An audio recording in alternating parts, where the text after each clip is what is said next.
देखिए, विशालगढ़ में जो दंगा हुआ है, ये संभाजी भिड़े के जो धारक है उन्होंने ये किया है, जानबूझ के किया है, असेंबली का इलेक्शन देखते हुए किया है। मैं इतना ही ऐलान करता हूँ, जो मौलवियों ने कांग्रेस को, एनसीपी को और उद्धव ठाकरे के कैंडिडेट को वोट देने को कहा है, इन मौलवियों से मैं अपील करता हूँ, विनती करता हूँ कि आपने जाके इन पार्टियों के सामने धरना देना चाहिए, आंदोलन करना चाहिए और इनसे कहना चाहिए कि आप विशालगढ़ के ऊपर अपनी भूमिका स्पष्ट करें। 25 तारखेला मुंबईला डॉक्टर बाबासाहेब आंबेडकरांच्या चैत्यभूमीला नमन करणार। त्याच दिवशी दुपारी जे आहे ते आम्ही असणारा महात्मा फुलेंचा वाडा जो आहे पुण्याला, तिथं अभिवादन करणार। कोल्हापूरला आम्ही असणारा मुक्काम करणार। त्याच दिवशी 26ला जे आहे शाहू महाराजांना नमन करत, आणि हा दिवस महत्त्वाचा आहे कारण का शाहू महाराजांनी आरक्षण 26 जुलैला जाहीर केलं होतं। सभा घेऊन आम्ही असणारा ओबीसी आरक्षण बचाव यात्रा ही आमची सुरुवात होईल। ती सांगली, सोलापूर, उस्मानाबाद, लातूर, बीड, नांदेड, परभणी, यवतमाळ, अमरावती, अकोला, जालना करत ही औरंगाबादला जाईल।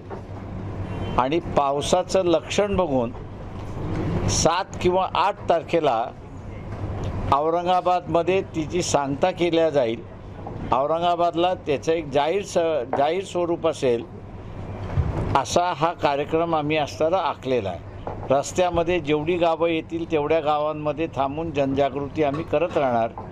हेतू आहे की जे दंगलखोर वातावरण झालेलं आहे ते शमवण्याच्या दृष्टिकोनातून आमचा हा प्रयत्न आहे। आरक्षण बचाव रॅली म्हणजे ओबीसी आरक्षणाला पाठिंबा आहे असं आपण म्हटलं, काय नाही? हो हो, ओबीसींचं आरक्षणाचं सगळ्यात मोठा ऐरणीवरती आलेला आहे आणि ते कायम राहावं। कारण का ओबीसीचं आरक्षण हे विश्वनाथ प्रताप सिंग यांनी GR काढून त्या ठिकाणी दिलेला आहे। तेव्हा GR कधीही विड्रॉ केल्या जाऊ शकतो, एमेंड केल्या जाऊ शकतो, सगळंच काही केलं जाऊ शकतं। सुप्रीम कोर्टाने त्याला वाचवण्याचा प्रयत्न केला, पण ते नावं घालण्याच्या संदर्भातला वाचवण्याचा प्रयत्न केलेला आहे, पण जी असंगीता आहे ती त्या ठिकाणीच आहे आणि म्हणून आम्ही असणारा बचाव त्या ठिकाणी हा शब्द वापरतो। ओबीसीतून मराठ्यांना आरक्षण द्यावं की नाही याबाबत शरद पवारांनी भूमिका स्पष्ट करावी, आपण आवाहन करणार का? मी कोणालाच आवाहन करत नाही, कोणाचं आव्हान स्वीकारतही नाही। एक भाग मी असणारे एवढंच म्हणतोय की त्या बैठकीमध्ये जी चर्चा झाली त्या बैठकीमध्ये जरांगे पाटील यांची जी मागणी होती की मराठा समाजाला ओबीसीतून आरक्षण द्यावं आणि सगळे सोयरे यांनाही देण्यात यावं, ह्या मागणीच्या संदर्भात सर्व राजकीय पक्षाने आपली भूमिका मांडावी असं पत्र मुख्यमंत्र्यांनी लिहावं अशी त्या बैठकीमध्ये मी विनंती केली होती। त्या प्रमाणात मुख्यमंत्र्यांच्या निरोपाप्रमाणे सगळ्यांना पत्रक गेलेलं आहे। पळवाटा काढण्यापेक्षा महाराष्ट्रातली सामाजिक सलोखा राहण्यासाठी प्रत्येक पक्षाने या संदर्भातली आपली भूमिका स्पष्ट करावी असं आवाहन मी सगळ्या पक्षांना करतोय।